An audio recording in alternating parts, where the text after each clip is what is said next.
Essa pergunta é sobre a linha média dos dentes inferiores. Ela está perguntando se ela é importante, porque às vezes ela se preocupa com ela.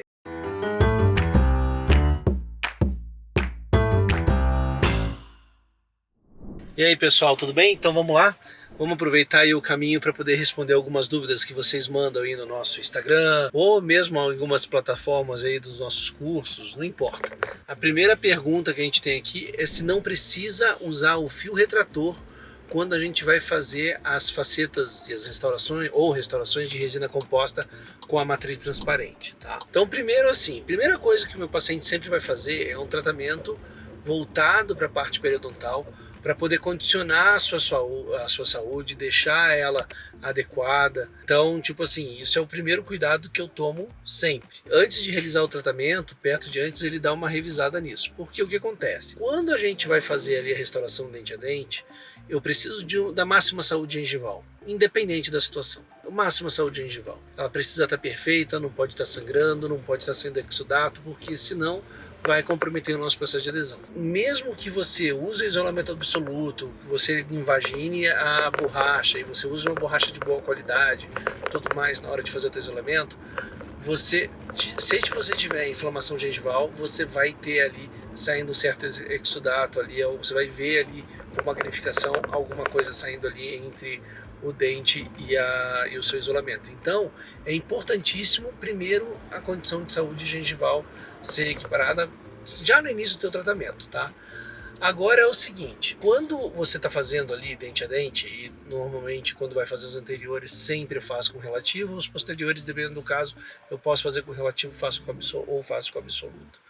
O que acontece? Se eu coloco um fio retrator, pelo tempo de demora de fazer cada um dos dentes, eu colocar esse fio tem dois problemas. Primeiro, eu posso levar resina subgengival, que depois vai ser muito mais difícil tirar, e isso vai causar um processo inflamatório depois. Segundo, que muito tempo esse fio retrator na gengiva também vai causar um processo inflamatório e vai ser pior do que se eu não usar desde o início, entendeu?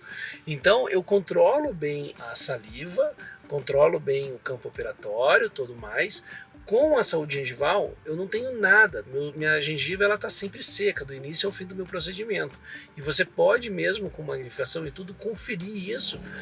Desde que você tenha essa saúde gengival, você consegue trabalhar tranquilamente o processo de dente a dente que você vai fazendo, para você não precisar usar o fio retrator em momento nenhum. Então a próxima pergunta que a gente tem aqui é sobre os adesivos universais, ele que é um adesivo hidrofóbico, como uma capa de proteção para um adesivo universal. Mas vamos tentar entender ali o que acontece. Então, assim, todo o adesivo universal, ele tem monômeros hidrofílicos, hidrofóbicos misturados em toda a composição, porque está tudo misturado no mesmo frasco. Tem vários estudos que mostram que quando você usa um adesivo universal e você aplica sobre ele uma camada hidrofóbica, um adesivo hidrofóbico, ou seja, só o adesivo sem aplicar o primer sobre esse adesivo universal, você vai ter uma melhora da performance desse adesivo. Você vai ter mais forças de adesão a médio e a longo prazo, consequentemente você vai ter maior longevidade, maior estabilidade da sua adesão. Agora, esses estudos, o grande objetivo para mim não é mostrar que você tem que mudar a técnica do teu adesivo universal só para você poder utilizar ele não, tá? O grande objetivo desse tipo de estudo, para mim, é mostrar que o comportamento que você tem com adesivos de frascos separados, ou seja, quando você tem num frasco o primer e outro frasco o adesivo, a performance dele é muito superior por ele ter essa camada hidrofóbica acima, ok? Separando a parte hidrofóbica da hidrofílica, e com isso você vai ter menos degradação da interface dente-restauração, você vai ter mais força de adesão e mais longevidade. Então, assim, para mim, esses estudos eles não vão justificar para você fazer esse tipo de coisa no teu consultório, não. Passar adesivo hidrofóbico em cima do universal, não. É para reforçar que o melhor é você utilizar os adesivos de frascos separados, seja de condicionamento total, por exemplo, o OptiBond FL, ou os autocondicionantes, por exemplo, o Clearfill SE Bond, tá? Então foca nesses dois adesivos, que é muito melhor do que tentar melhorar um universal. Essa pergunta é sobre a linha média dos dentes inferiores. Ela está perguntando se ela é importante, porque às vezes ela se preocupa com ela. Então vamos lá, vamos tentar entender um pouquinho da questão da linha média dos dentes, tanto superior e inferior, como também a linha média da face, tá? É muito comum você ver desvios de linha média, mesmo em pacientes que passaram por tratamentos reabilitadores, mesmo pacientes que passaram por tratamento ortodôntico, ou pacientes que fizeram nhaca na boca, tá? Então é normal. Agora o que acontece? Muito dentista fica naquela neura, naquela tara de que a linha tem que estar toda certa. Você tem que ter a linha da face, dos dentes superiores e inferiores coincidindo e coincidindo com a linha mediana do seu paciente. Ele tem uma importância sim, tá? Em relação à questão de simetria muscular, quando você tem tudo coincidente com a linha mediana da face, você vai ter justamente uma distribuição da musculatura no momento de trabalho simétrico. Isso é bom para a questão da fisiologia da musculatura, para você não ter um músculo trabalhando mais que o outro e você não com isso não gerar possíveis dores ou problemas funcionais devido ao estresse muscular, tá? Tem esse lado. Então é importante essa simetria, isso ajuda, mas o impacto nesse caso é bem pequeno. Outra situação é em relação à oclusão, né? Quando você tem as linhas médias superior e inferior coincidentes, significa que você vai conseguir posicionar os dentes superiores e inferiores, também tem uma questão de tamanho, óbvio, né? Mas os dentes superiores e inferiores numa posição melhor para que você tenha o contato adequado desses dentes e principalmente os guias de desoclusão. Então, por exemplo, se você tiver uma linha desviada para a direita ou para a esquerda, o posicionamento dos caninos para fazer esse guia pode ficar muito mais difícil, dependendo da quantidade de desvio. Pode ter canino que tem uma relação com o inferior-superior muito difícil de você conseguir um guia de qualidade sem nenhuma interferência. Então, numa questão funcional, realmente ajuda muito e é muito importante.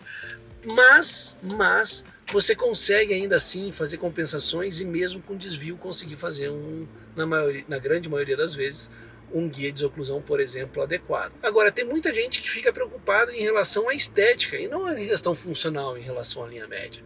Então, quando você bota no ponto estética, na questão estética, esses desvios de linha média, entenda-se o quê? Que até 2 milímetros, esse desvio entre um e outro, superior e inferior, ou entre eles e a linha mediana do seu paciente, não tem impacto estético numa posição de conversa, numa situação normal do cotidiano do teu paciente.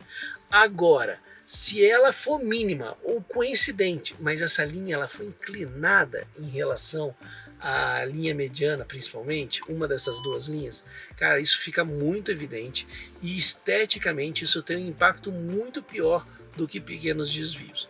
Então, quando você tiver um desvio de linha média, antes de se preocupar com a estética, veja a questão funcional, se você vai conseguir compensar ou não essa questão oclusal, e se não for mais um problema, aí sim você vai avaliar o impacto na estética, mas já sabe também que o impacto é sempre mínimo. A última pergunta já vai emendar nessa questão de funcional, que é sobre guia canino. Como que é a pergunta? Já que eu estou parado aqui, vou aproveitar para ler. O que me diz sobre guia canino ter oclusão em grupo no lado de trabalho? Então vamos lá, vamos primeiro corrigir essa pergunta aí. Porque se ele é guia canino, ele não pode ser em grupo, tá? Porque o guia ou é em canino ou é em grupo. Você pode falar assim, tá, o guia de desoclusão lateral, ele pode ser em canino ou pode ser em grupo, tá? E isso do lado de trabalho, né? Beleza. Porque se for do lado de balanceio é interferência, então não pode ser do lado de balanceio mesmo, tá? Não pode ter toque do lado de balanceio. Agora vamos do lado de trabalho. Toda vez que você tiver um guia em grupo, você vai ter mais fibras musculares trabalhando, você vai ter uma força maior, uma atividade muscular muito maior em situações de guia em grupo. Então isso, a longo prazo, isso não é bom para fisiologia muscular. Isso vai causar cansaço, pode causar dor, pode causar outros problemas também para o seu paciente, tá? Não vou entrar muito em detalhes porque existe muita controvérsia e daí vamos começar a entrar numa discussão que não é para entrar aqui agora. Mas são situações que são deletérias ao sistema, não são ideais. Vários estudos demonstram, por exemplo, mesmo em situações específicas de prótese total ou quando o paciente tem implante em canino, que o ideal é manter o guia no canino por uma questão fisiológica e que isso não vai ter nenhuma repercussão negativa em cima da prótese. beleza? Quando você tem o guia canino, você não pode ter nenhum toque em nenhum outro dente.